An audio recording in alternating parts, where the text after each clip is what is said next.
And welcome to another assigned episode of the KLIQ Nation's Comic Book Chronicles. Yay! Woo! Yay! I'm your host, Tim D-O-double-G. Ka-ching. Oh, and right on. Oh, on okay, there he is. Yeah, Hey, we'll start without him. Oh, there he is. yeah. You just threaten to start without him every time from now on, and he'll just And he'll just randomly magically appear when it's almost time for for Agent 70 to hit his music. So while we wait for Agent 70 to get settled in, I'm your host, Tim D-O-double-G. I'm joined by Agent 70, who I just said is just joining the chat, and at PCN_dirt on Twitter. That's And me. also from his website, popculturenetwork.com. Make sure to check that out.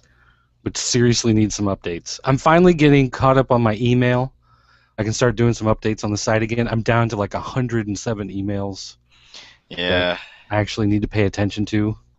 I keep weeding out like all the Kmart ads and the Lowe's newsletter and all that stuff. And I'm down to about 107 of like comic news and previews and PDFs and all of that stuff to go through. Yeah, I need to get back to putting news stuff up on the site when I get emails. It's like there's not enough hours in the day. But that's just excuses. Yeah, well. Make sure to go to the website, thekliqnation.com, where you can find previous episodes of the Comic Book Chronicles and comic book reviews. And there's also a new podcast I debuted on the website this week. It's the Fresh Coast KLIQ, which is our West Coast.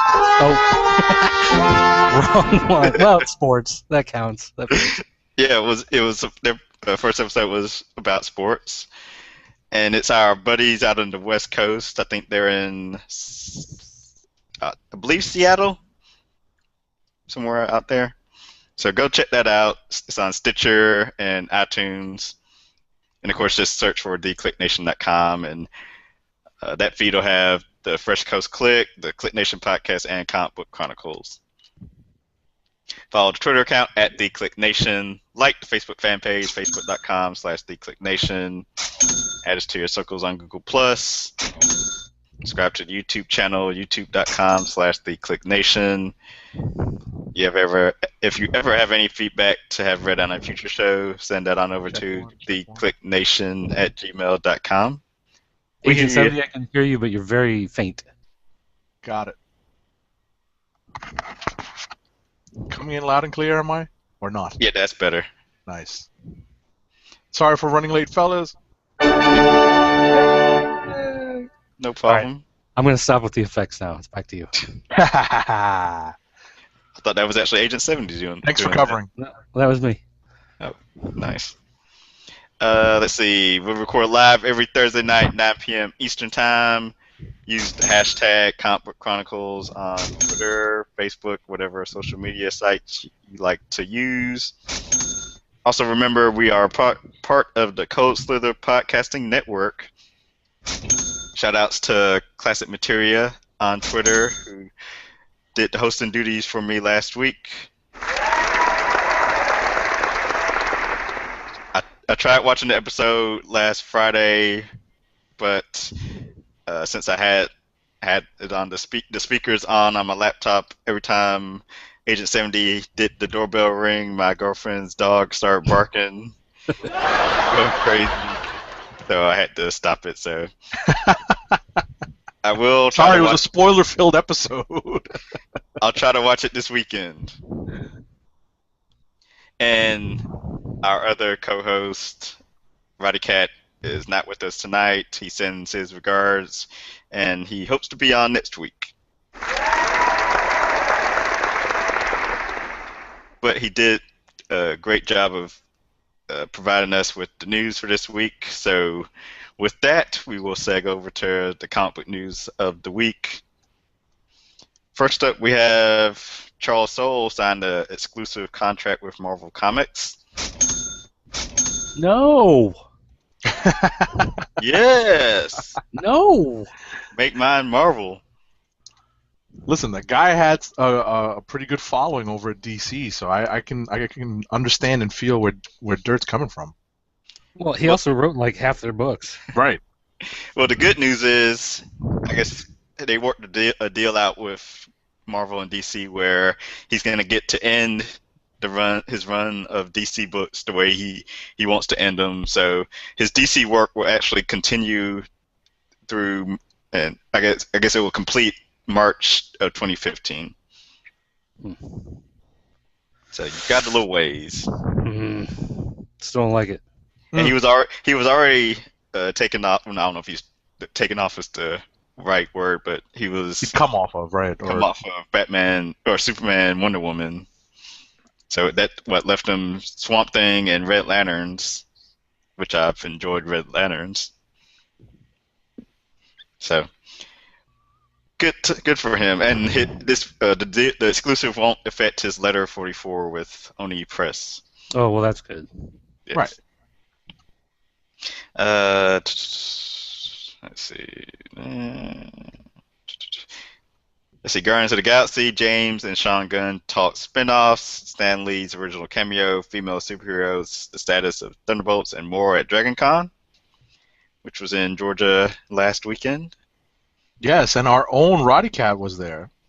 Oh yeah, that's right. We'll have to get him to give a recap next week. So we'll save that talk for next week. So Wesley Snipes has been in the news saying he wants to play Blade again. Of course he does, because He's got bills to pay.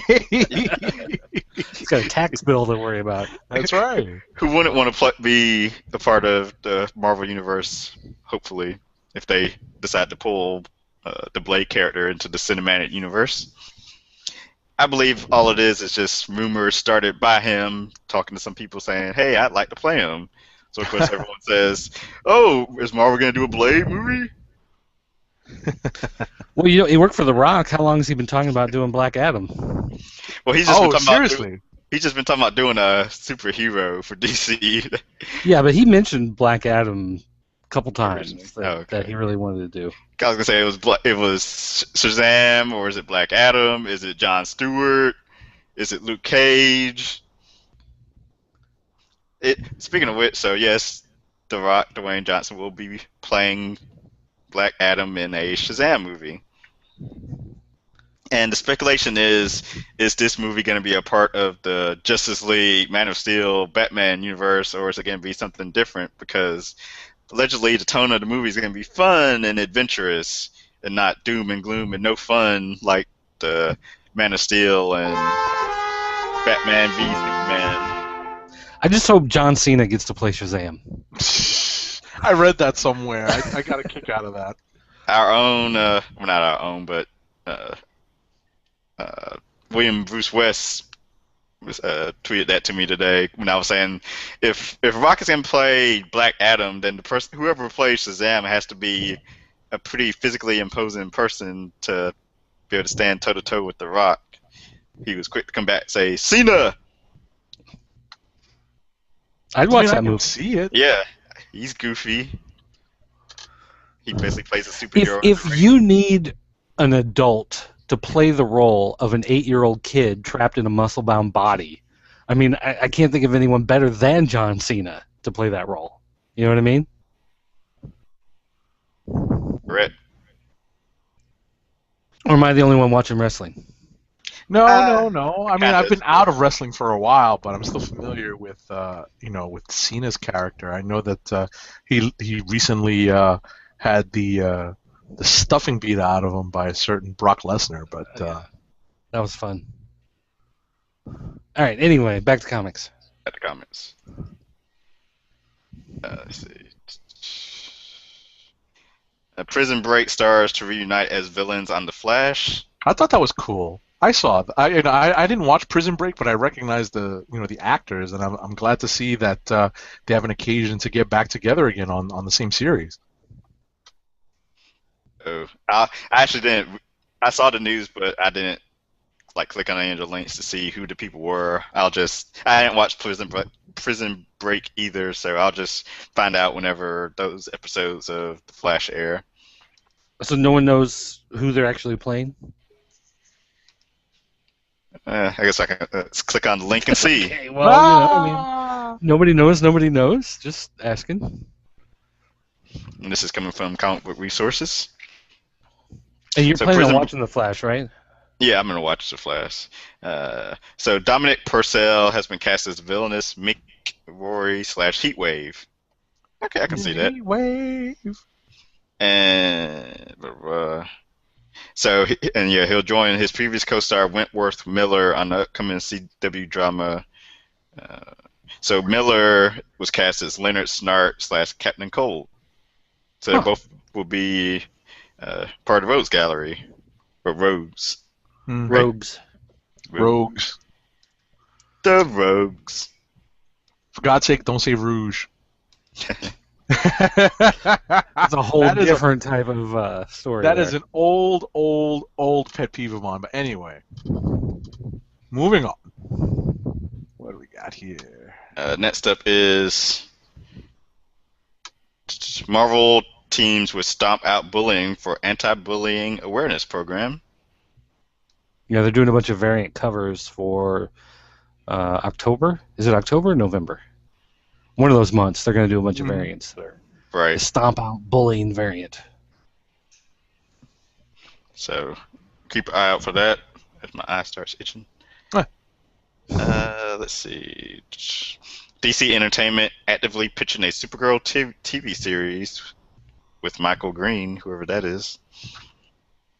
So supposedly I saw something saying like it wouldn't be on CW.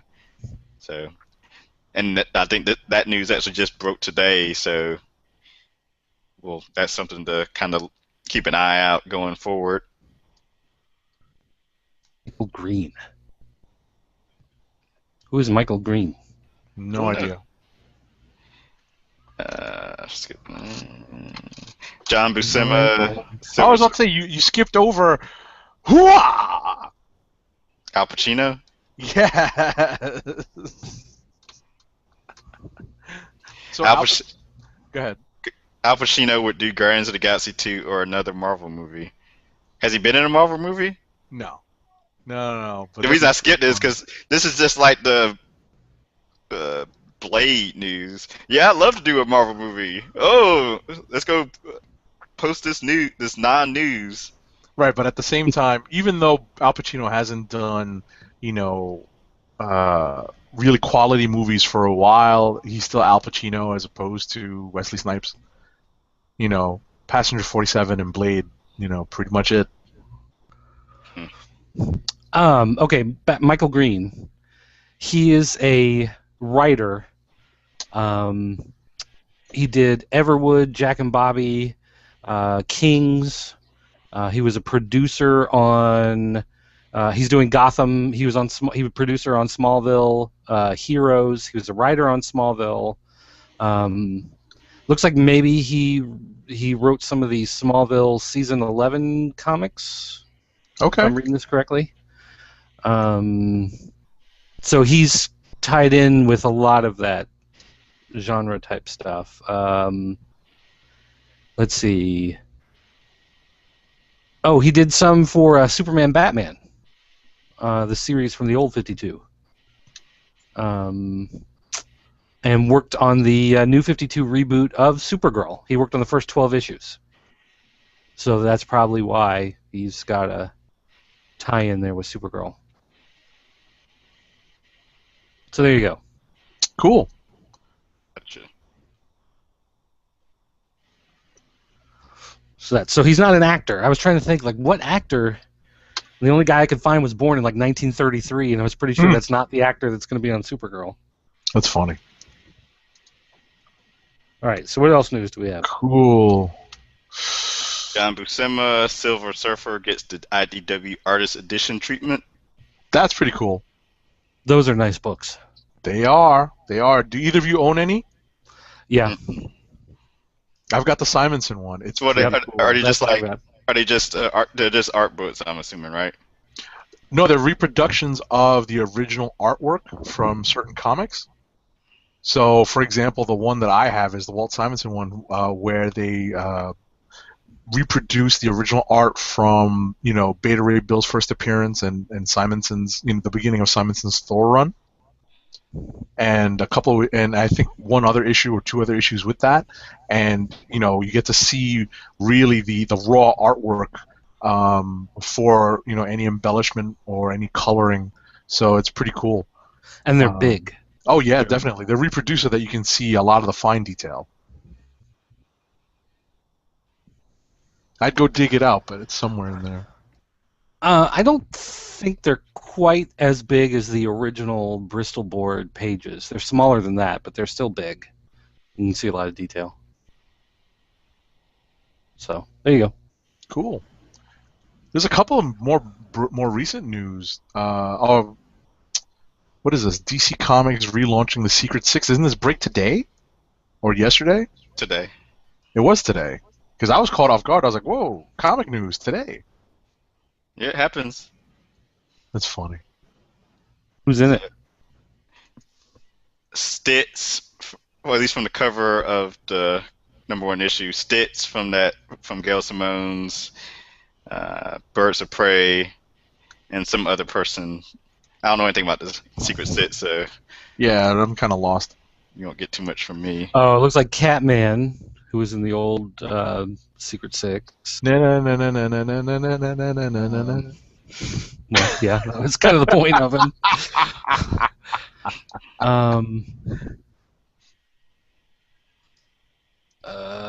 Weird. Okay, so character designs, covers by Dale Eaglesham, Ken Lashley doing artwork. Simone did reveal that her previous Tumblr statement that Catman is bisexual will be canon for this series. You're going to see right away what Catman's about, she told the LA Times. I don't want to reveal too much because it's part of his character and part of his story to unfold and tell these things through the story. Okay. Huh. She teased that this will be a very dangerous, sexy book. Okay. I think I'm done. That's all you. I don't. Yeah, a sexy book about Catman is, I don't think, on my agenda. High comedy. That is high comedy. Huh. That's funny. Okay. And there's going to be an Avengers prose novel written by Guardian of the Galaxy's Dan Abnett. Yes, sir. To come out right in time for Avengers Age of Ultron.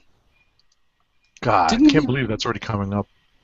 Didn't he do the Groot and Rocket Raccoon novel that just came out a little bit ago?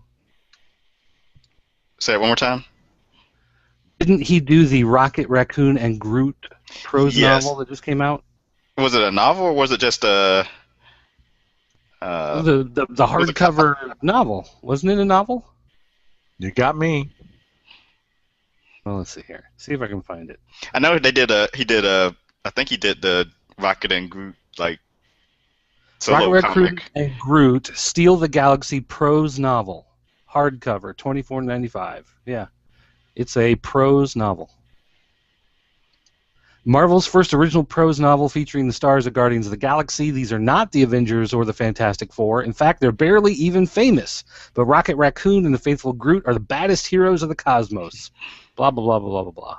So, yeah, he just did that novel. So I guess it did well enough that they're pushing for more. Yeah. Okay. And plus his Guardians 3000 will be coming up next month or this month or pretty soon. All right. So there's that. Oh, cool. So there's a couple of I popped over to the Bleeding Cool site and I noticed that there's a couple of stories. They may have broken today. One of them is Arrow, the TV show Arrow casts Matt Nable as Ra's al Ghul. Unfortunately, it's not Liam Neeson, but another actor, Matt Nable, who's playing Ra's al Ghul in Arrow. So, for anyone that was hoping that Liam Neeson might reprise his role. Well, yeah, that was going to happen. Too bad, so sad. There is an article here that's states, and it's bleeding cool, so you have to take it, at with Grain a of grain of salt. salt sometimes. Shazam, the movie, has a screenwriter, and it will not be part of Batman versus Superman: Dawn of Justice.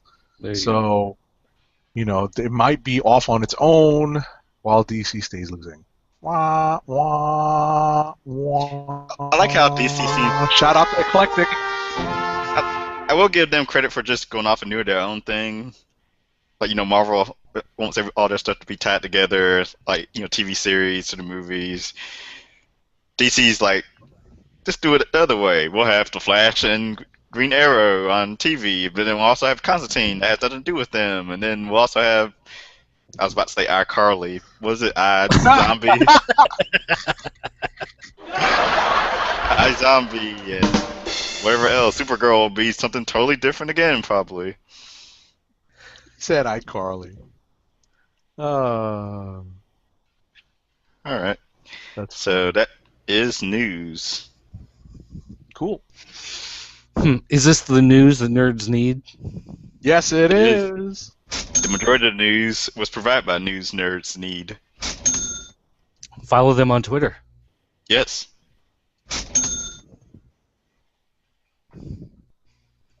Let's see. So the big, I guess it would be safe to call it the big book out this week would be Death of Wolverine #1. Well, not for Futures in Swamp Thing? I thought for sure that would be the big book of the week. What? There's only so many Future End books to choose from. Yeah, I mean, that's true. Original Sin. I was about to say Original Sin #8 is out this week, so I guess that might be right up there. Forgot about that. But yeah, I guess Death of Wolverine is probably the big launch book this week. Which you can read the review on thekliqnation.com. There you go. There we go. So as Dirt searches for the cover for that. Oh right, yeah, I forgot about that. Ah! I thought that's what you had your head We're out down. of No, actually, practice. I was reading Twitter. We're out of practice. So We're coming off the Labor Day weekend holiday here, folks. So bear with us.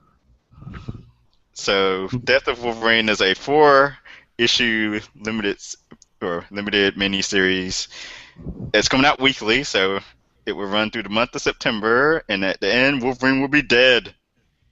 Yay! So, I kind of have a gripe with this whole Death of Wolverine thing. I don't actually the start of this miniseries is a nice one. I just feel like Wolverine the character, his comics, including Wolverine and the X-Men and his Wolverine solo series, have been like limping along trying to get to this point. Right, because they Like, announced they've teased so it far for so ahead. long. Exactly. Yeah. Same thing with the death of Ultimate Spider-Man. Like they had a 6-issue series, and it's like it didn't happen in the 6-issue series. You had to get through the 6-issue series to go back to the regular series to then have it happen. Like I finally just gave up reading the Wolverine book because it was like 3 months to die, 2 months to die. Then all these fill-in artists were. Yeah, that story was pretty bad. Yeah, the story was bad.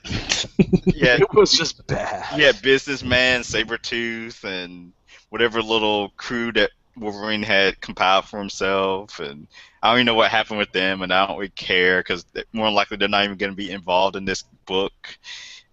In this book, I mean the Death of Wolverine.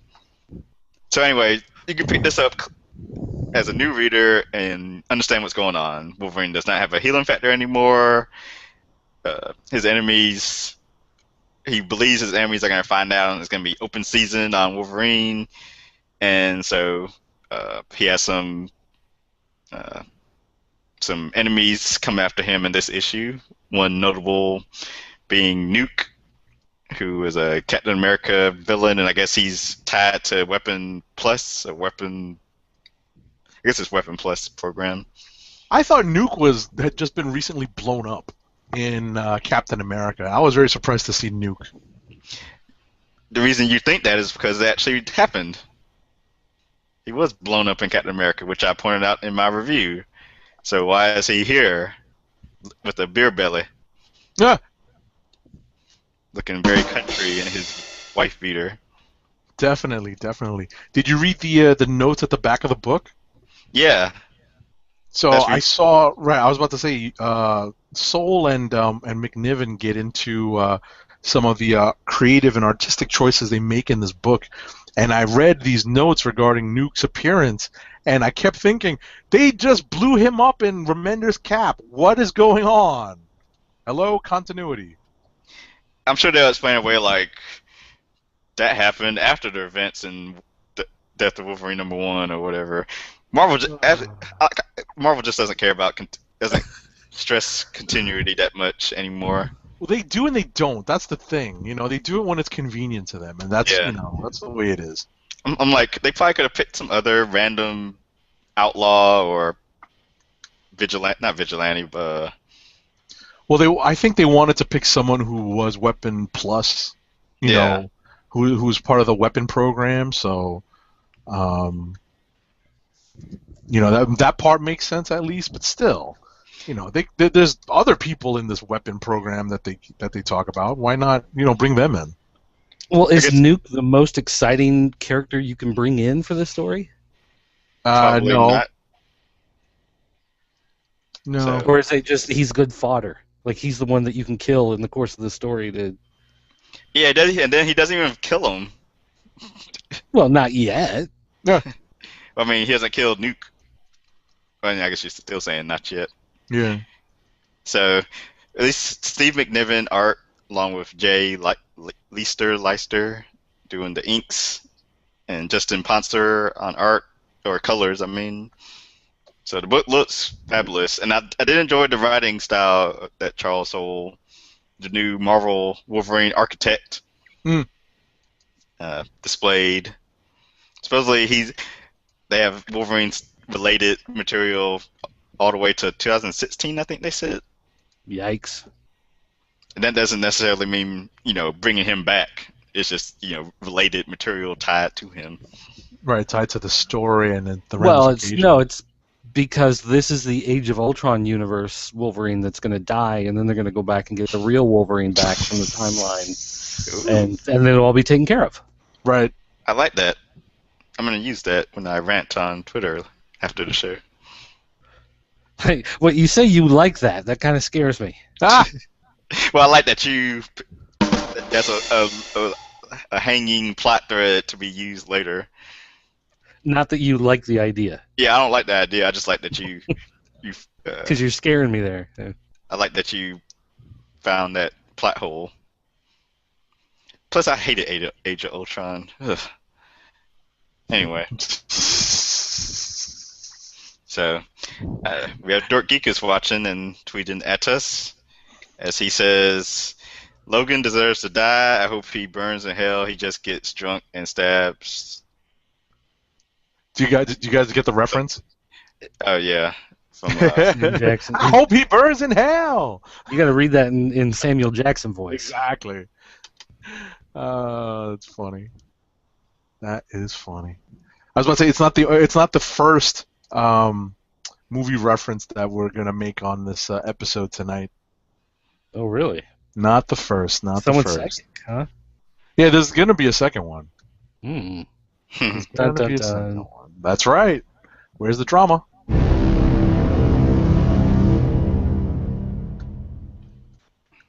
Where's the drama? All right. So, Dirt, did you read this? What do you think of this book? Death of Wolverine? Yes. Meh. I was Like, kind of I don't- indifferent to it as well. I'm to be just kind perfectly of. honest. I don't believe it, obviously. Mhm. And so I'm just trying to figure out what the hook of this is, and I'm just having a hard time trying to figure out why this is supposed to be important, because obviously this is not the end of the character. I Right. mean, he's too popular a character to just disappear. So obviously he'll be back at some point. There's got to be something more to the story than just the fact they're killing off Wolverine. I just don't see what it is right now. So I don't know. I just read it and I was like, okay. Nothing really happened, and the artwork is beautiful. I'll say that. One of the prettiest looking books I saw this week. So there's that. What did we think of Original Sin number 8, the culmination of Marvel's summer event until the fall event, Axis begins? Which is gonna start because we're already on the road to Axis. I think starting this week or last week, right? It started last week. Right, we're already on the road to Axis. So The one thing I enjoyed in this book, and this is really, I mean, for the most part, they kind of telegraphed, I think, what was going to happen with Winter Soldier. Yeah. And well, I not to get into too many spoilers, but the eyeball thing was just kind of like, really? But the one thing I did enjoy is when they're leaving the moon and they're going, hey, didn't we forget somebody? And there's Thor standing on the moon trying to pick up his hammer and he can't lift it. Yeah.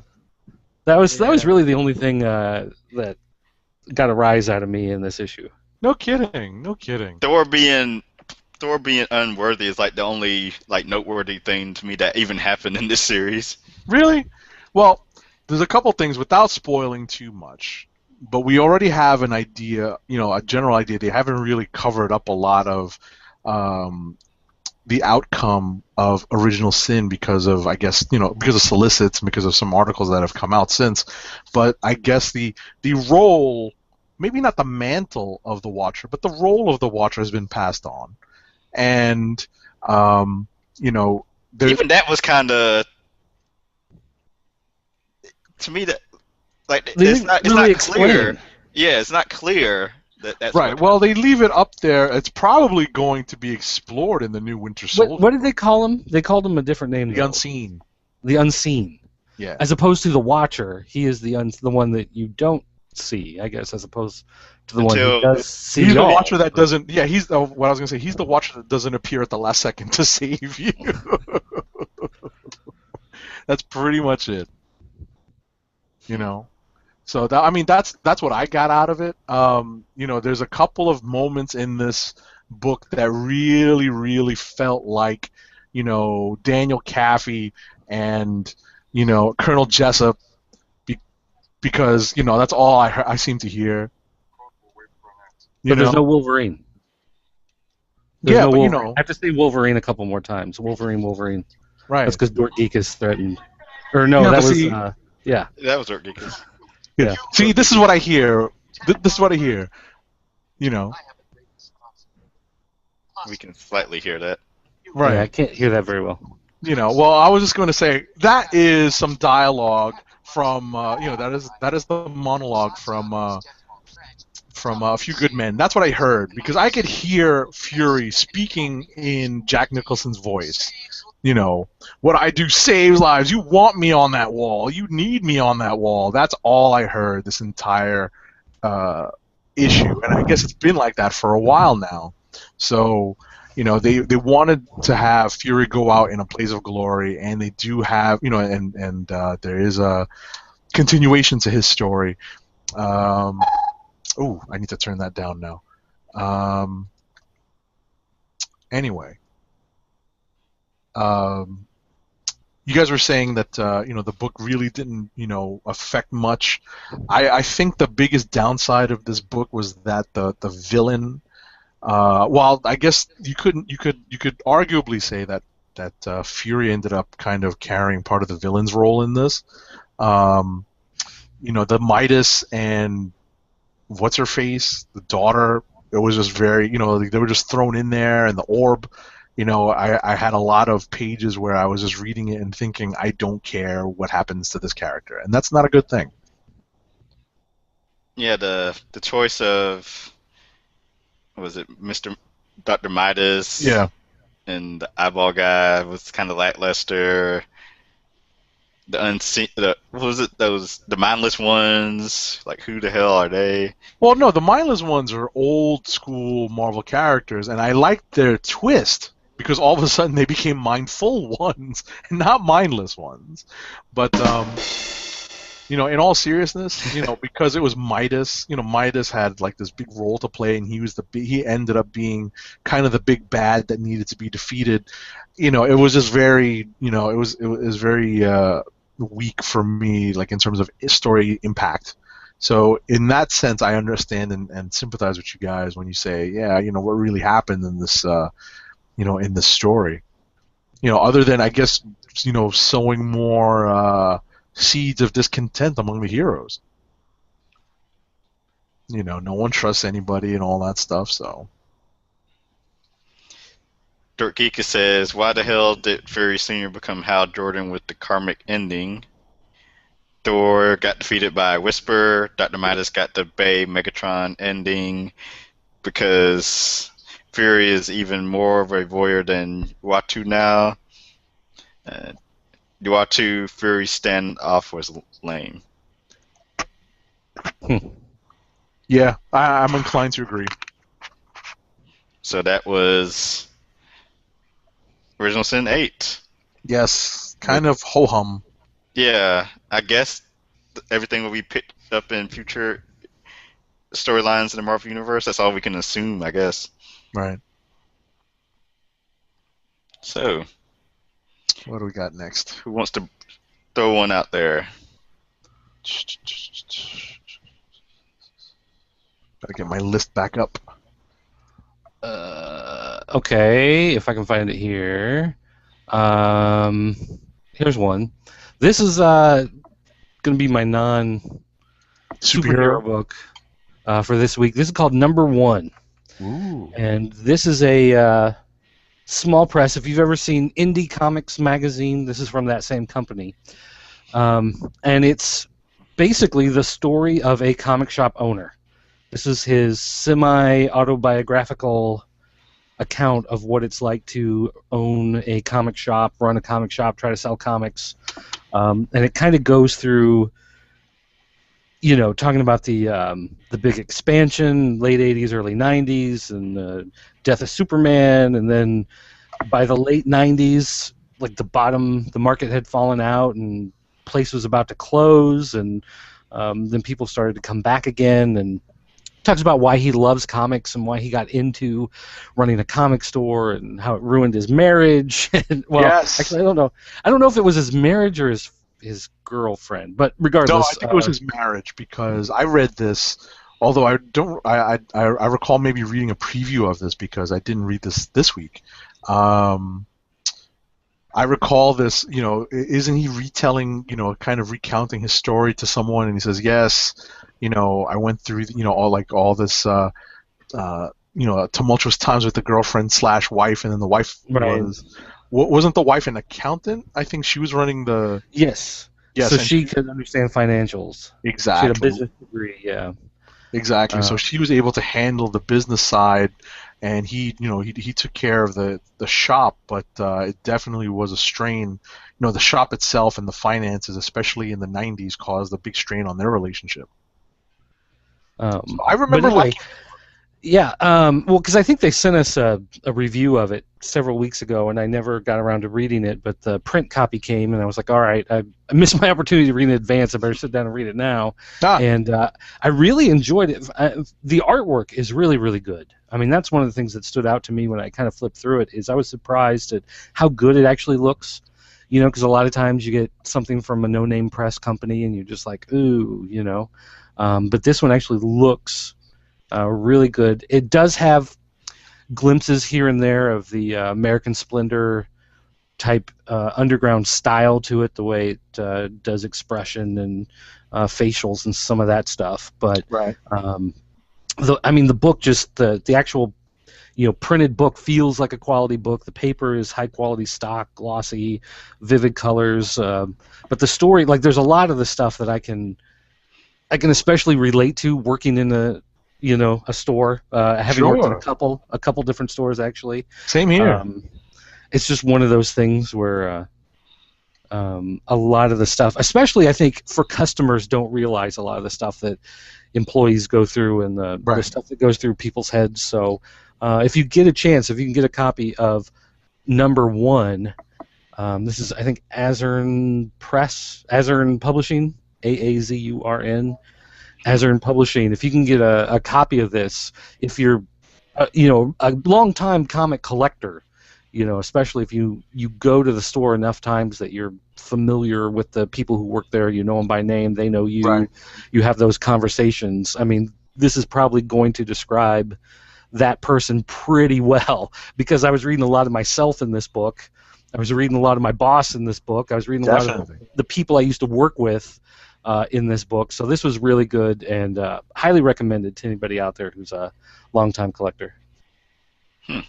Yes, no, I definitely agree. I think, having worked in comic book stores in the past, I definitely understood that. I definitely remember the heights of the '90s speculation market and the lows that came right after.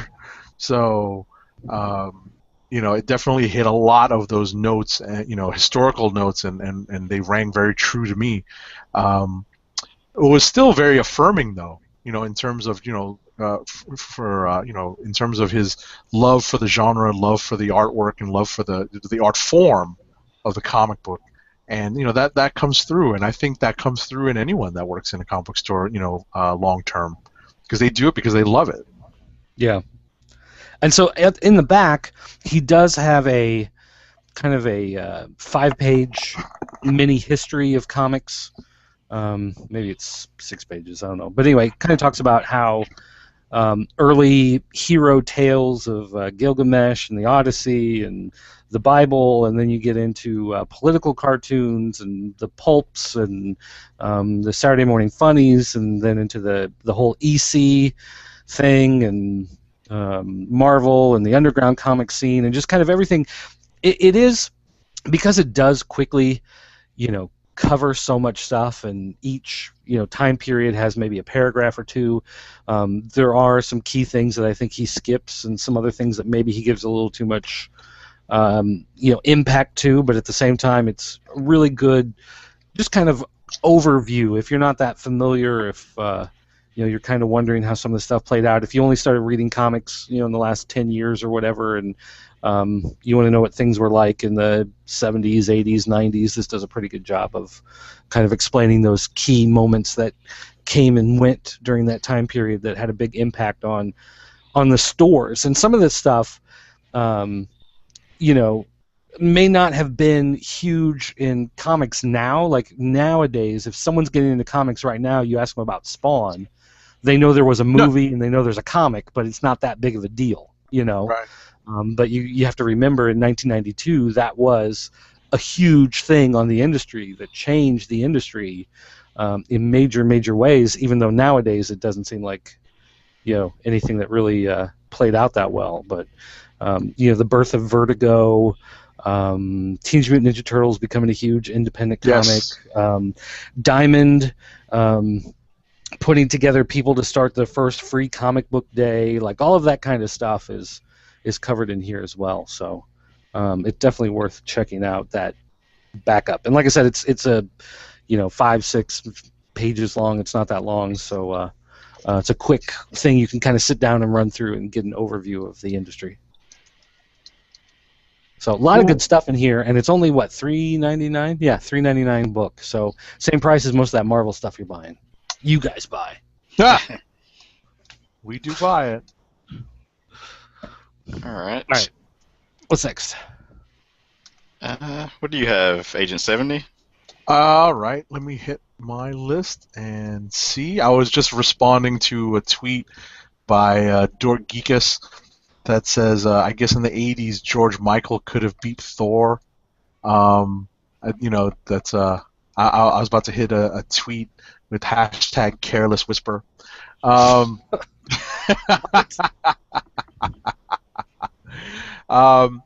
Let me talk about another uneven reading experience I had this week. I'm going to talk about Captain America number 24. So 26. in No, it's 24. You're right. 24. 24. I'm looking at. Yeah, you're right. You're right. That's all right. Anyway, so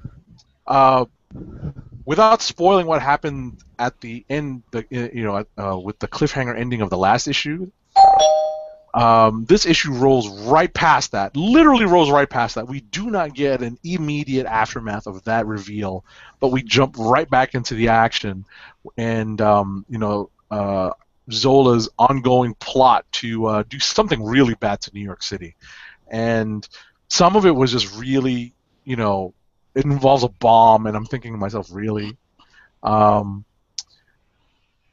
We have senior citizen, nonagenarian. Is that what it is if someone's over 90 years old? We have a very, very old Cap running around, doing things, trying to, I guess, coordinate things, being an old Oracle from Avengers Mansion. Falcon, I guess, they're starting to push Falcon a little bit into more of the solo hero mold as opposed to being a sidekick in this book. We see Ian, Captain America's son from Dimension Z, all grown up and kicking butt, and there's a relationship that is revealed between himself and Agent 13, Sharon Carter, that was kind of obvious when you think about it if she's still alive and they had been coexisting in Dimension Z for that time. There's definitely a maternal relationship that develops between the two. There's one problem that I had with this, and it's the issue ends on a weird cliffhanger.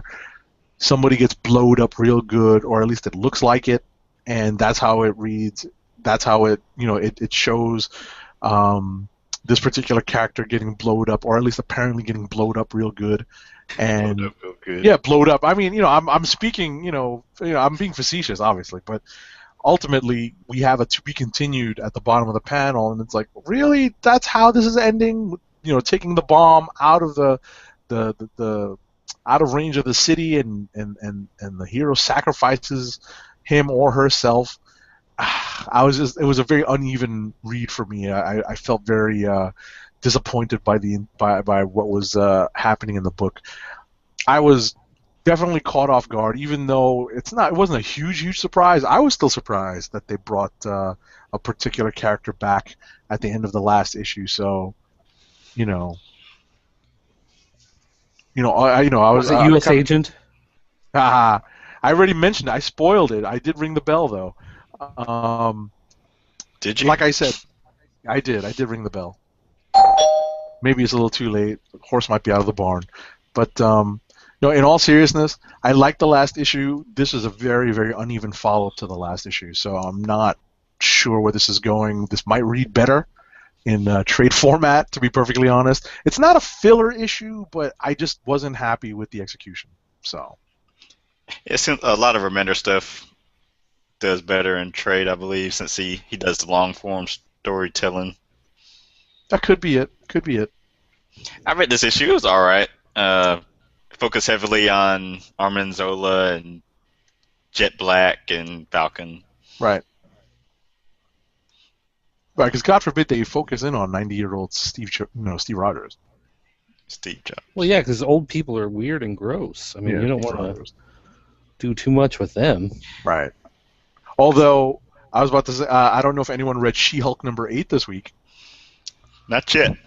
This is a candidate for my click of the week this week. Let me just talk about this very quickly. So She-Hulk number 8 has basically, without spoiling too much, Cap, Steve Rogers is being sued for something that happened a long time ago, and for some reason the statute of limitations hasn't told, and Soule, the practicing attorney, goes into why, and it's kind of cool. Maybe it was just the lawyer and me kind of geeking out, like, oh, okay, he actually did get that right, and that works, and that makes sense, that no one's trying to pull a fast one. They actually did find a reason for, a legal reason for certain things happening. And if you look at the cover that Dirt put up, you see She-Hulk at the center, you see Steve Rogers on stage left, our right, but you also see another attorney in the Marvel Universe, Matt Murdock, a.k.a. Daredevil, who does make an appearance in this book, and it's not It's not how you think it'll. It doesn't play out how you think it'll play out, and I think this is the best part of the book, the ending and sort of how it develops, how we lead up to a confrontation between the two prominent superhero lawyers in the Marvel U. Didn't Matt Murdock just move to the other end of the country? Correct, Cali, and Do that's they where this is address that? happening. That's where Oh, this is I happening. thought I didn't realize she was on. This book was on the other coast. No. They travel. Oh, They okay, travel. all right. You know, they take one of Stark's planes. It's literally a rendition of the plane from the first Iron Man movie. I got a kick out of that. You know, the first Iron Man movie where Rhodey is waiting for Terrence Howard Meng is waiting for Tony Stark, and then they break out into They get drunk. Ghostface Killer music. Yeah, exactly. Yeah. Ghostface Killer music comes on, and it's a rendition of the plane exactly from that scene. But like I said, this was a nice build up. It's a nice lead into. I don't know if it's happened before, a confrontation between the two leading superhero lawyers in the Marvel U. Like I said, it may be the attorney in me that's kind of geeking out over this particular issue and where it looks like this is going. But I enjoyed this. This is one of my candidates for Click of the Week. Well, every comic has to find its market, and maybe there is a market for comics for lawyers. Maybe that's a genre nobody's ever fully explored before, and maybe it's time. Well, you know what's funny? Maybe not comics for lawyers, but comics with actual legal drama. Because come on, let's face it. How long have networks had legal dramas? You know, networks big and small, cable and broadcast television. How long have they been running, retread legal dramas? Why can't they do a superhero? Especially with the protagonist being a lawyer. They've tried to do this with. They've done it before in Daredevil to a great extent, but I always thought that Daredevil was a lot more about Matt Murdock's Catholic guilt rather than his legal prowess. You know what I mean? I mean, the problem is though, if you do a comic that's all about lawyers, then you've got nothing but villains fighting each other. Ah, where is it? Where's the snare? Where's my snare? There you go. They've come out and said that this is the first time that Daredevil and She-Hulk have met up in the courtroom. Right. I'm enjoying that. It was actually well done. When you read it and you get to the point in the story where you realize what's going on, it's like, oh, okay, that's pretty cool. So I see the one question I had is answered on the cover, and that's which version of Captain America makes an appearance here. It's old Steve Rogers. Old man. I'm going to bring up Uncanny X-Men number 25. Okay. The finale of The Last Will and Testament of Charles Xavier. Ooh, was it good? I didn't get a chance to read it. Ah! Oh, wow. I was about to say, that's a noise I haven't heard. That must have brought... there must be a lot of emotions being brought up in this. It retcons stuff, of course, but ah, really? Not in a big way to me, at least. It's more secrets of Charles Xavier coming to light, and it introduces a new mutant who I guess isn't a new mutant. He's new to us, the reader, but he's been around for a while, and it was kind of cool just seeing the X-Men interacting with each other, like the Jean Grey school and the Charles Xavier school that Cyclops runs. Mm-hmm. And Kitty Pryde and Nightcrawler seeing each other for the first time again, and Scott and Bobby Drake get into it. Wolverine has a little funny line. A lot of stuff that Bendis is known for, the interaction between the characters on the page. Okay. And so when it ends, it's sort of like left open end for, I guess, for either the Uncanny X-Men book to pick up on, or maybe some other X book like All New X-Men, or I guess it had to be on the X-Men since that's the only other X-Men book Bendis writes, to go find this mutant. So, enjoyable issue. Okay. All right, I'm gonna get around to reading this. It's interesting. Nice to see that Bacalo's back on art. I know not everyone is a big fan, but I happen to like it. Let's hear about some Futures End books. Please, someone tell me anyone read any of All these. right. Well, I actually got caught up first on Future's End itself. So I actually read all of those to get to the current point in Future's End. Okay. And actually, I have to say, it did start out. This series really left me cold when it started. It kept jumping around. It was showing characters that didn't matter. It was talking about stuff that I didn't care about. It was doing all these different things, and I think the problem was they wanted to introduce this world that was so drastically different, because in the Future's End world, there's been some sort of war between Earth 1 and Earth 2.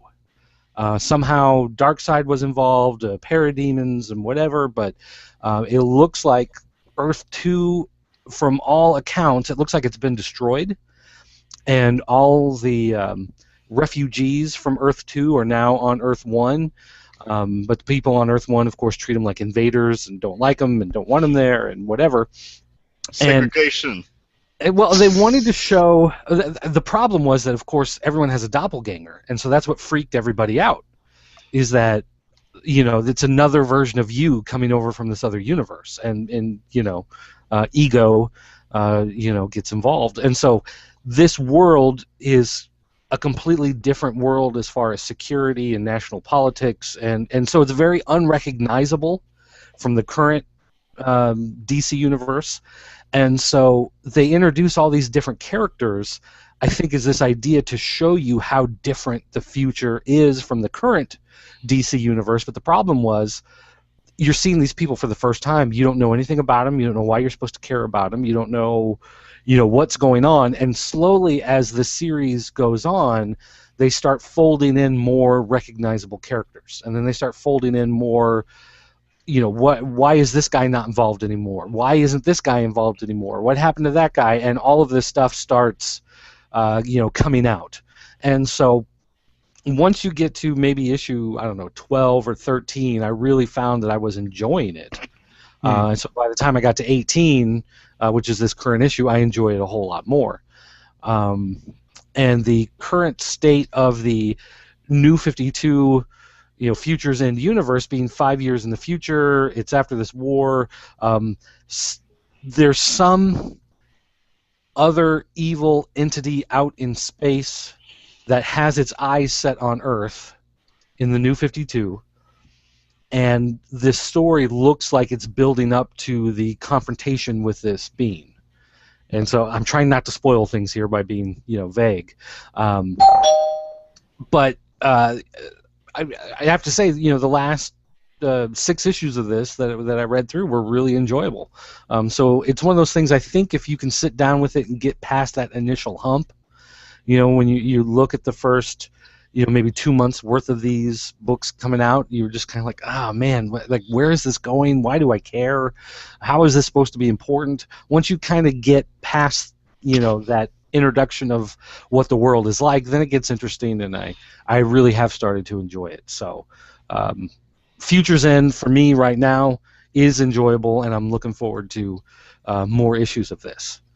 So having said that, this week we got a whole bunch of Future's End books. So I'm going to kind of jump through. I didn't get to read all of them. I didn't get to read Swamp Thing or Earth 2. But I think I read the rest. So I want to jump in here with first of all, ones that are really good. And the first one I want to talk about is Green Arrow. Now, I don't know if either of you guys read any of these. No time. Futures End books. Nobody? Okay. Green Arrow is, I think, the perfect example of what these crossover books should be, because it perfectly ties into what's been going on in the regular book up to this point. If you read New 52, there's some plot lines going through New 52 that actually come together in this book, having to do with Green Arrow and his supporting cast. And so it's the perfect blend of the New 52 Futures End storyline and what's been happening in Green Arrow. The two of them fuse together perfectly, and there are spoilers in the last couple issues of Futures End where characters appear and you're supposed to have thought that they're dead. You weren't going to see them anymore, and suddenly here they are back, and you're wondering, how did this happen? How did they pull it off? Why did this guy go into hiding? Where did this person go? Et cetera, et cetera. And this book actually takes place before the first issue of Futures End 1. So this lays out all of that stuff. So all of those answers you were looking for in Futures End play out here. And how now many months since Futures End started are they playing out? What's going? Well, I mean, it's 18 issues, so it's been, if they do 4 issues a month, yeah, it's been like what, 4 months now, 4.5 months. So, I mean, it's been going on for a while, and plus being weekly, it just there's so much that they can throw in there in a short period of time because they're basically doing 4 times the size of a normal comic every month because they're doing it every week. So there has been a whole lot that's come out.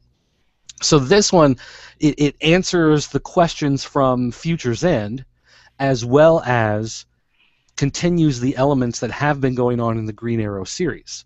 So if you've been reading Futures End or you've been reading Green Arrow, either one of those, this book plays into both of those series and does it perfectly. So this is exactly what the book needed to be to satisfy. It'll satisfy the readers of Futures End. It'll satisfy the readers of Green Arrow. It blends everything together the way it should be. Grayson, for being a brand new series, it's kind of hard to, play off anything that's been going on in the ongoing series because there's only been 2 issues. Right. So they can't really do a whole lot. But instead, what they do is they put together this really intriguing story. And the way this issue plays out is every page is a step back in time of the character of Grayson. So it starts out with him being hung in Russia as a traitor to the new Russian nation that has emerged after the Great War between Earth 1 and Earth 2.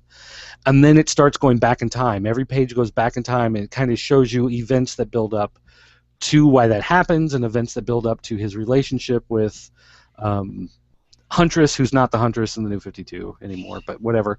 And then stuff that happened to him as Robin, stuff that happened to him in the circus. And by the time, it was really annoying when it first started. I was like, oh my gosh, it's going back again, it's going back more, what the hell? But as you go back, you are seeing stuff that doesn't make sense in the first few pages starts to make sense because you're seeing what led up to it that goes through in the past, and none of it is retconning type stuff. It's not like they had to just randomly throw stuff in there. It's stuff that actually, a lot of it is this is true Dick Grayson lore from his past, stuff that happened with him as Robin and working with Batman, and stuff that happened with the circus when his parents died, and all of that kind of stuff. And on the very first page, which is technically the last page of the story because it's told in reverse, you realize that what you're seeing on that first page isn't actually what's happening, but you only know that because of what you see of everything in the past that leads up to it. So it's really hard to explain because it is such an interesting way to tell the story. Yeah. Is the art good? Oh yeah, it is. I'm trying to grab the actual print copy here. I saw some preview pages. It didn't look. Stephen Mooney is the artist, who's someone I'm not too familiar with. His style. Here's the one thing that I will say: his style is consistent.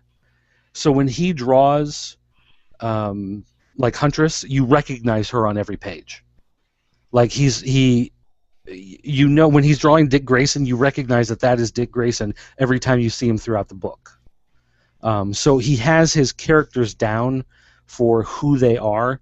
Sometimes you get these artists on these fill-in issues, and it's, the look changes every page because they're just drawing some random person with long hair, some random person with short hair. But I did notice that he did a really good job of drawing that same character consistently throughout the book. It's not the most detailed, but it's not, it's kind of plain, I guess, is the only thing you could really say against it. Like, it's not bad, but it doesn't jump out at you like, oh my gosh, I got to grab my pencils and copy this guy's style. You know what I mean? But it is consistent, and the characters work as you go through the book. So that one I enjoyed. I enjoyed that one quite a bit. I hit the wrong button. Just jumped out of the whole thing. If we take a look at some of the other ones, like Batwing, for instance, I'm probably the only person, one of the 5 people on planet Earth that read every issue of Batwing. And this really doesn't really play into the old series a whole lot.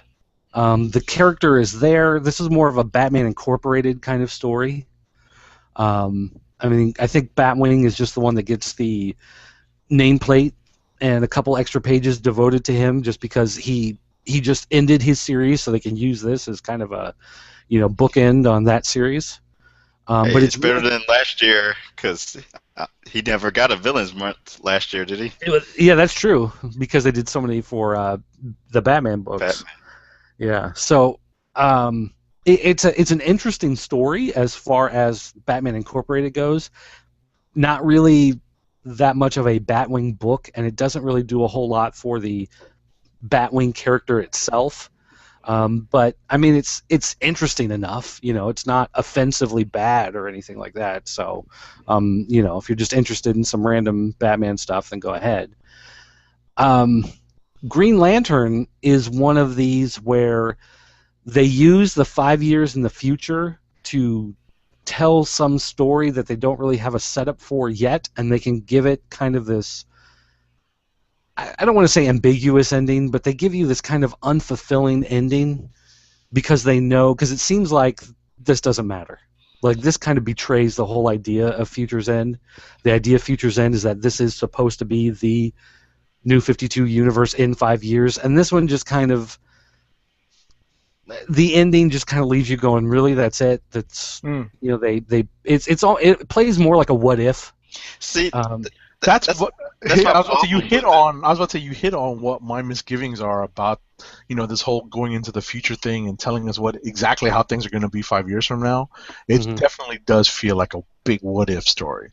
Well, and that's what this one feels like. You get to the end of it, and you're just like, all right, well, obviously this doesn't matter.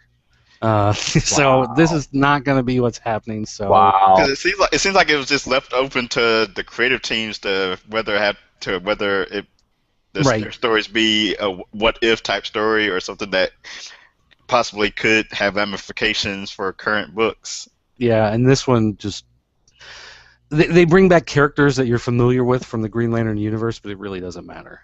The same with Action Comics. Action Comics introduces a Superman. One of the things of Future's End is that Superman in Future's End is wearing a helmet. His face is completely covered. He doesn't have the cape. He's got a different manner of speaking and acting, and so people are unsure, did something happen during the war that changed him? Well, no, I'm not spoiling it yet. Because we already know what happened, but okay, go ahead.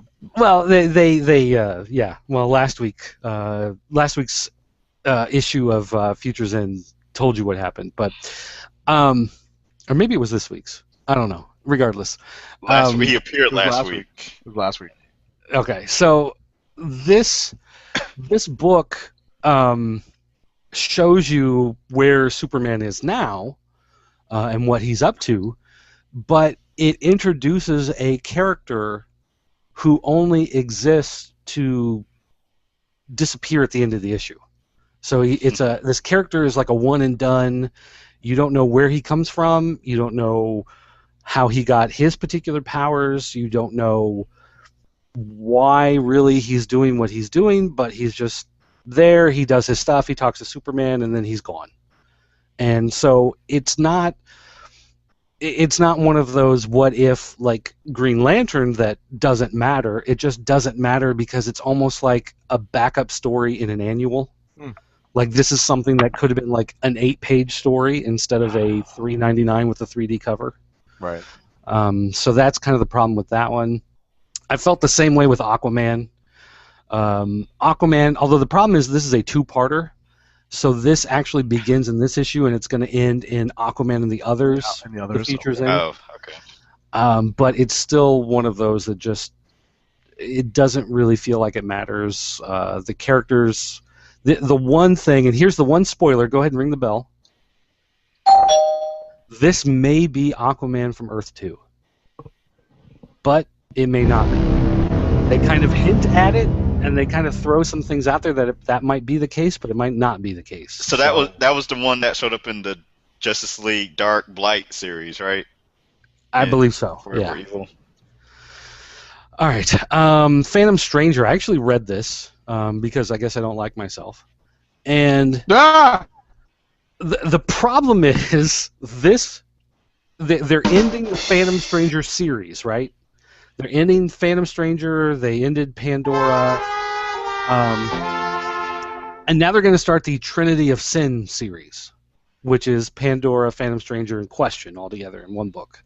And so this feels like the issue you would have that ends Phantom Stranger and begins Trinity of Sin, right? I mean, it's the bridge from the old series to the new series. Except the problem is it's set 5 years in the future. So is Trinity of Sin going to be set 5 years in the future? Or does this, even though it feels like a bridge between the two series, is this not going to be important? Or did the writers just kind of forgot that it's supposed to be 5 years in the future?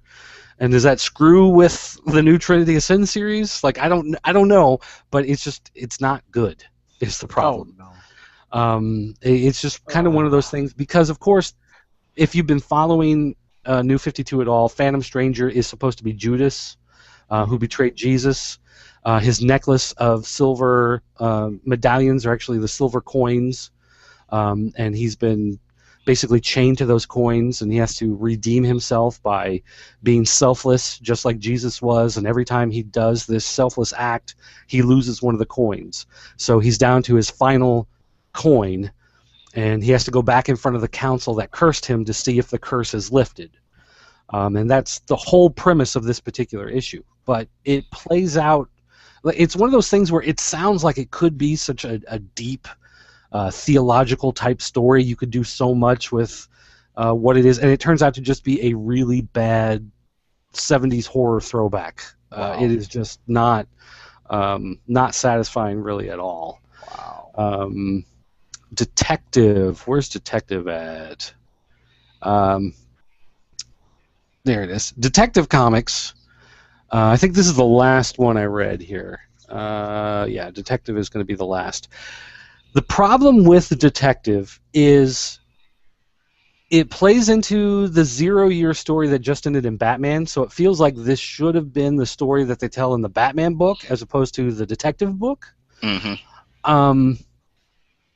But it's one of those that, again, doesn't matter. It's not offensive. It's not bad, necessarily, like Phantom Stranger.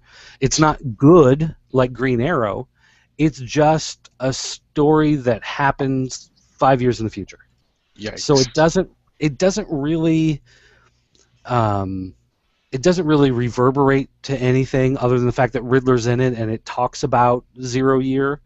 But otherwise, it doesn't really say anything about the future. It doesn't really say anything about Batman. It doesn't really say anything about the current state or the future state of the character. It's just, hey, we can tell a story 5 years in the future that doesn't have to connect with anything, so here's this random thing that happens. Another of those off I was by about to say, I'm not having a good feeling about. I'm not getting a good vibe about these Futures End books. I mean, it's not, if you're someone who hasn't read a lot of Batman stuff, you can pick this up and read it, and it's fine. As a one and done story, there's no problem with it being a one and done story. And it's one of those books that could be, DC has this thing where creators can take characters and just do the random stuff with them. So you get stuff like Dark Knight Returns, and you get stuff like Superman Earth 1, and you get that kind of out of continuity, just kind of weird, random stuff that happens.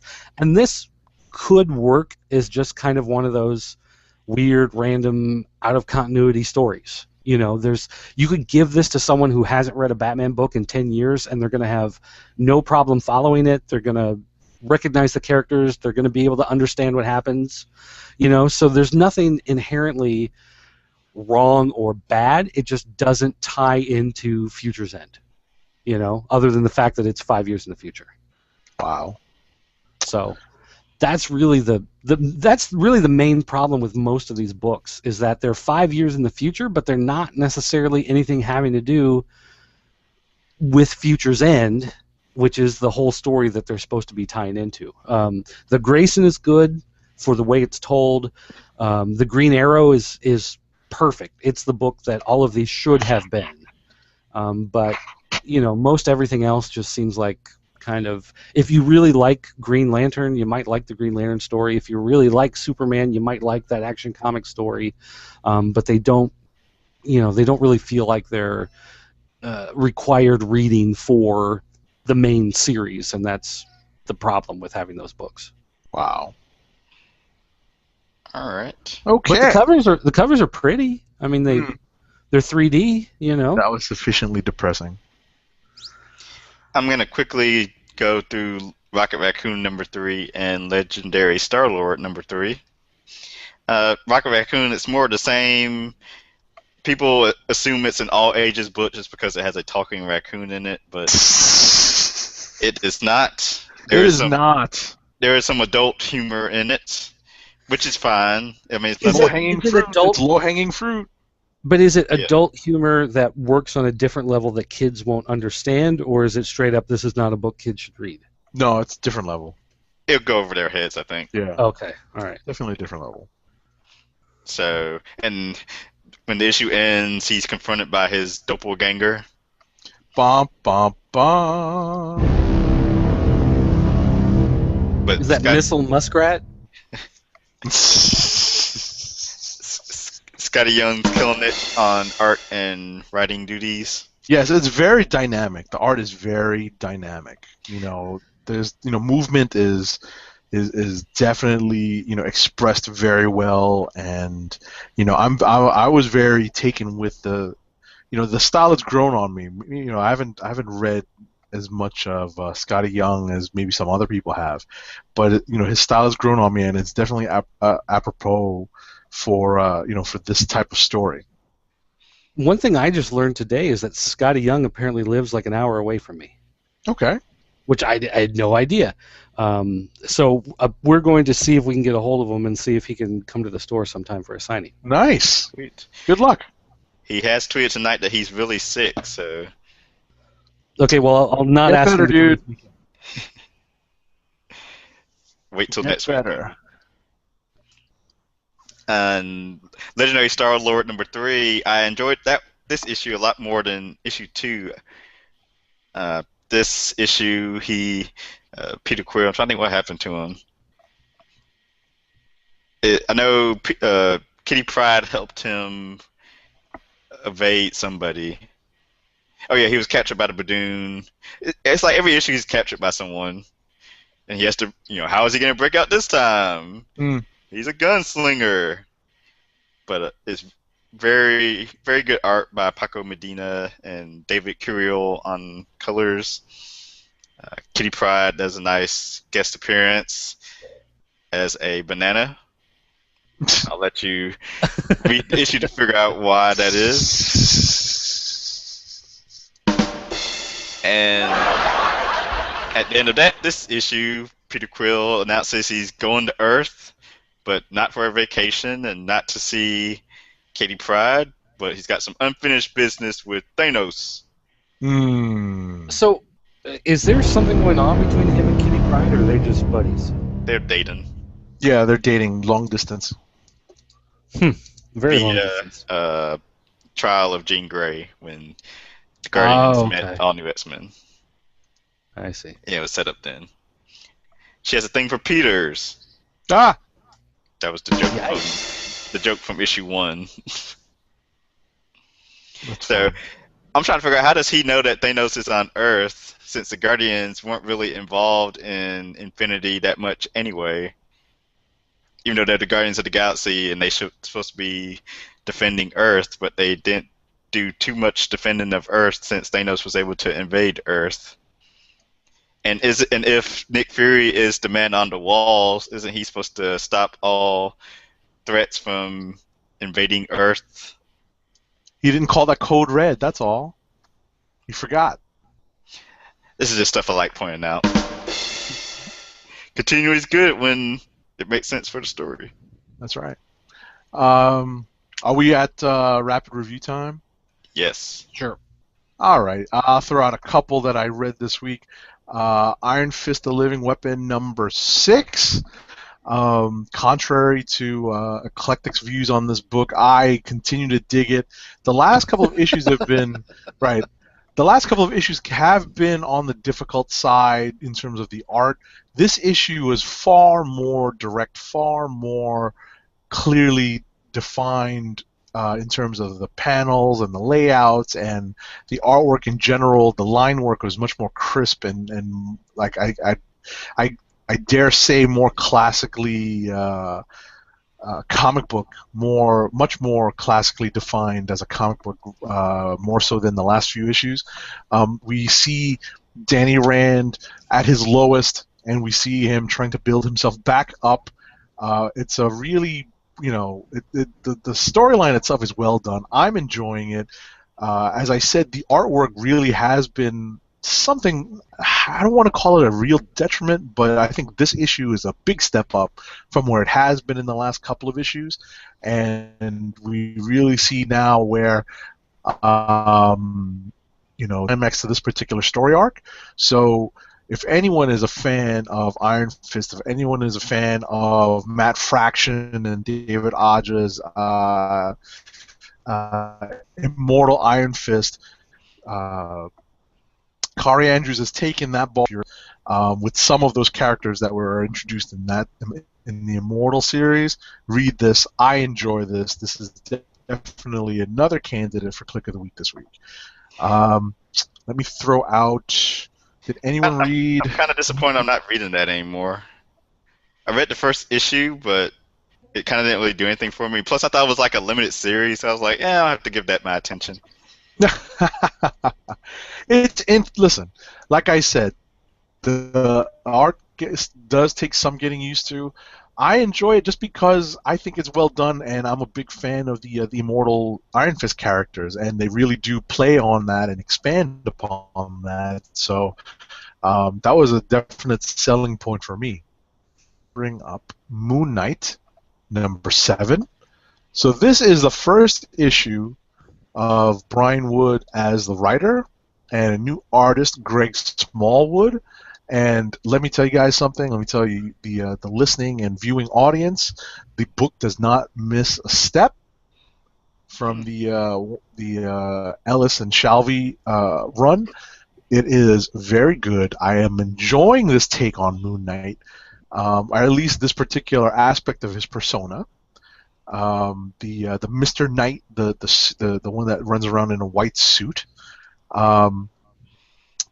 I enjoyed this book.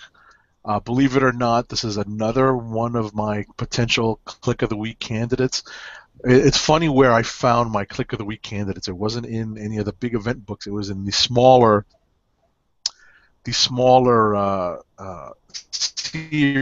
series. These particular issues this week were quality, no less, well done than She-Hulk or my other candidate, Iron Fist.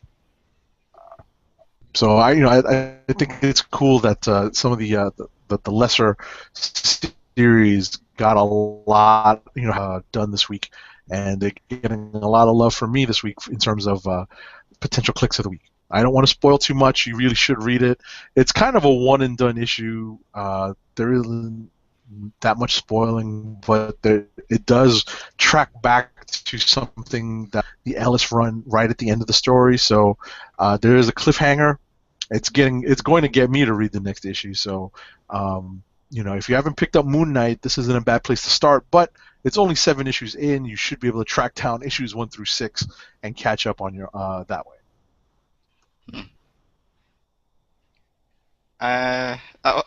I'll see if I decide to flip through this issue or not. I may give the Living Weapon Iron Fist a shot too. I do want to point out I took the Labor Day weekend, to finally start using my Marvel Unlimited. Cool.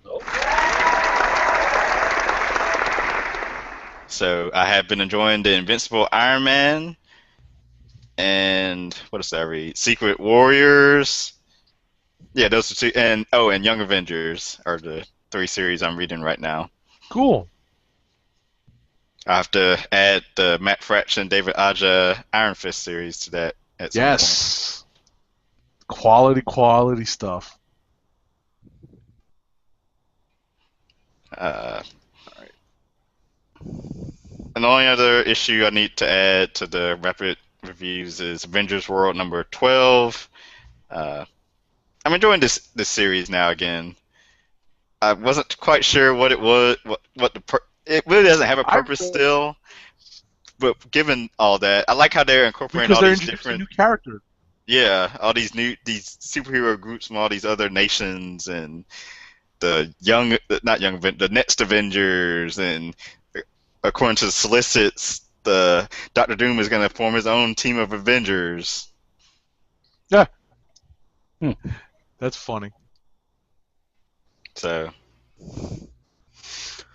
All right, I'll throw a couple out here real quick, if I can find them. Yeah, no, we have the Euro. Oh, go on, Dirt. I'm sorry, what? Hello? You kind of cut out on me there. No, I was just talking about Euroforce, is the European counterpart of the Avengers they introduced in these last couple of issues of Avengers World. So we've got, and reappearance by Dane Whitman, the Black Knight. So if anyone is a fan of Dane Whitman, wants to see more Black Knight in the Marvel U, pick up this book. And the reason I brought up Marvel Unlimited is because I spent all weekend reading Secret Warriors, and then I pick up this issue, and it's like, oh, there's Sebastian Druid. I was just about to wonder what happened to some of these characters in Secret Warriors, and where are they in the Marvel U? Unfortunately, something bad might have happened to him at the end of this Avengers World number 12, but we must keep reading to see. Yep. That's right. Cool. Okay. Let's see here. Figment. This is the Disney series that has been turned into a Marvel comic based off the old Epcot ride. Basically, just a quick recap, the lead character here made this device. He was trying to tap into some sort of energy source, and instead made a device where your imagination becomes reality. And he found himself creating Figment, the little purple dragon, and falling into the world of imagination. Whereas once he leaves, his boss comes in, sees this machine, sees the helmet, puts it on to try it, and he wants nothing but order and the end of chaos. So these giant robots appear in London in like 1918, whatever this is, and they start trying to bring order to that civilization. So you have these two stories kind of going on simultaneously. And for the world of imagination, what he has to realize is that this whole world is basically created out of his mind. So when he goes through the world of nightmares, these are his nightmares of feeling inadequate, feeling like a failure, feeling horrible. All of that's coming because this is a world that's in his mind. And once he realizes that this is his imagination, Once he realizes that he can take control of that, then he's able to bring himself back to the real world. And when he comes back to the real world, he finds the real world is now being taken over by these robots that are trying to bring order to everything and more or less destroying the world.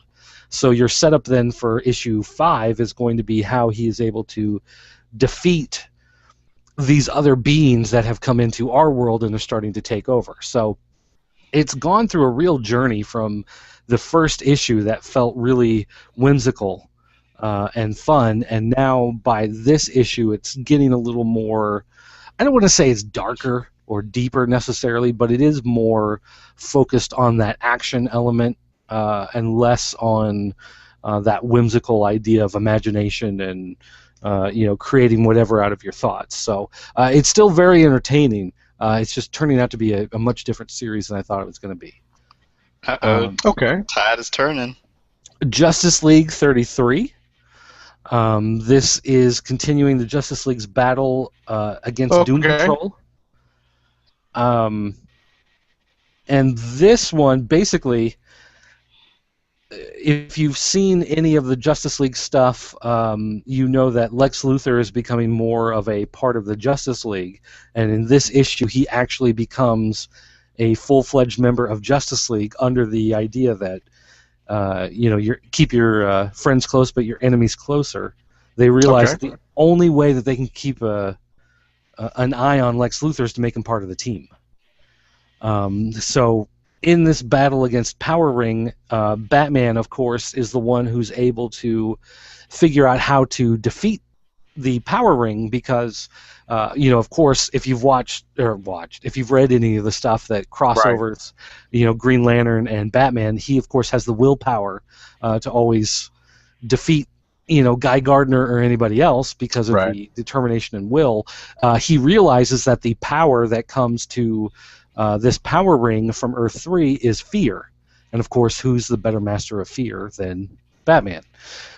So I thought that was an interesting way that they dealt with the character and the way it plays out, the way that Lex Luthor gets folded into the team. That was something. It's again one of those that I enjoyed reading, but you're only going to enjoy it if you've been reading it for the past year. This is not something that some random kid's going to be able to pick up and enjoy the story. You do have to be invested in it at this point. So kind of a plus and a minus to it as far as that goes. And then one other final book, this new one out from Boom Studios. We got the latest issue of RoboCop. Here it is. And this is continuing the storyline from the original movie. It ignores the sequels to the original movie, but going back to that old movie, you have a character, Killian, who has come back to Detroit. He's been there before. He was a villain. He was trying to smuggle guns. He got thrown into jail. He comes back now, and as OCP is trying to take over the city, convert everything over to Delta City, he's the one that decides that what the city needs is a gun registration. He wanted to take handguns out of the people's hands in order to make the streets safer. Of course, as soon as OCP makes that move, he turns against them, gets the people all riled up that how dare they come and take away all your guns. Now you people are going to be helpless, and basically turns the tide of the city against the gun registration. All of this at the same time, of course, remember, he's a felon who went to jail for smuggling guns. So what is he doing? He's actually smuggling guns into the city to sell them to the people so that they can start this armed revolution against OCP, just because he likes chaos and he likes making money off of selling guns. So they've done a good job of setting up the story where first he looks like a villain, then he looks like he might be a good guy, and then he looks like a villain, and now he looks like a total dirtbag. And caught in the middle of all this, of course, is RoboCop. At the end of the first movie, if you remember, he gets the first glimpse of his humanity. And what it's like to actually be not a robot, not controlled by the corporation, to kind of strike out on his own.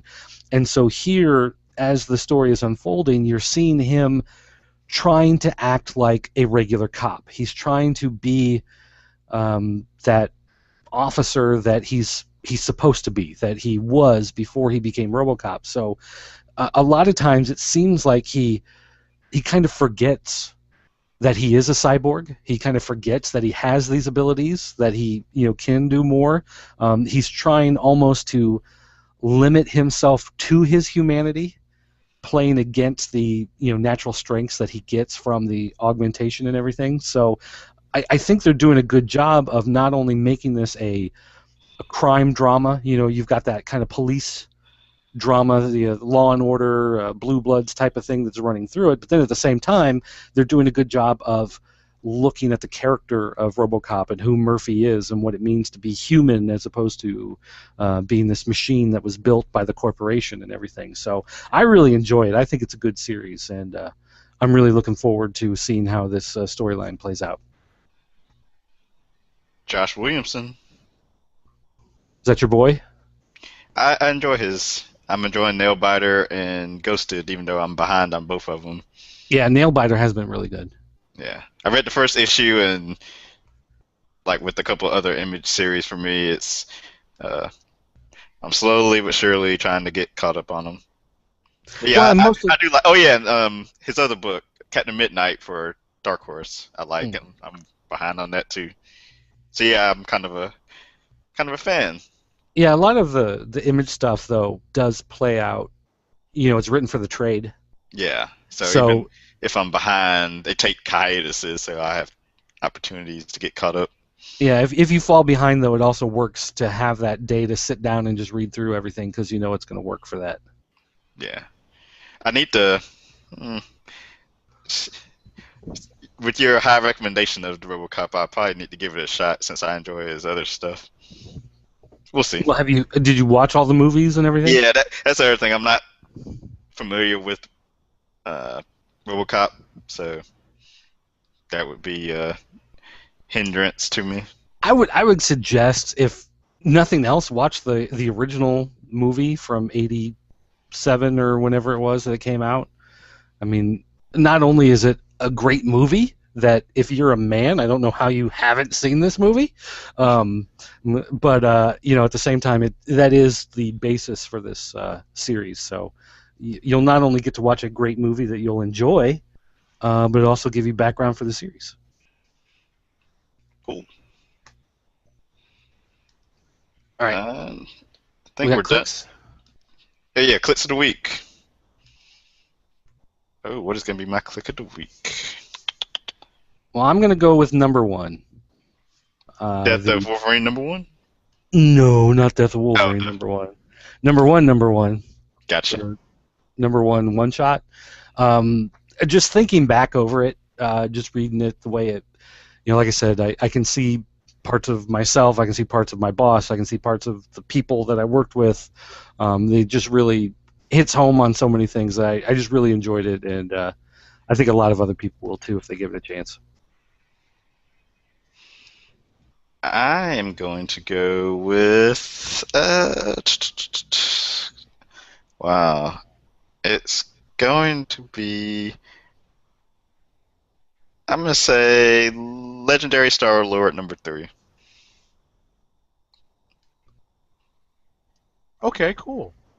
And I will throw in Agent_70's Click of the Week is She-Hulk #8 by Charles Soule and Javier Pulido. I enjoyed it.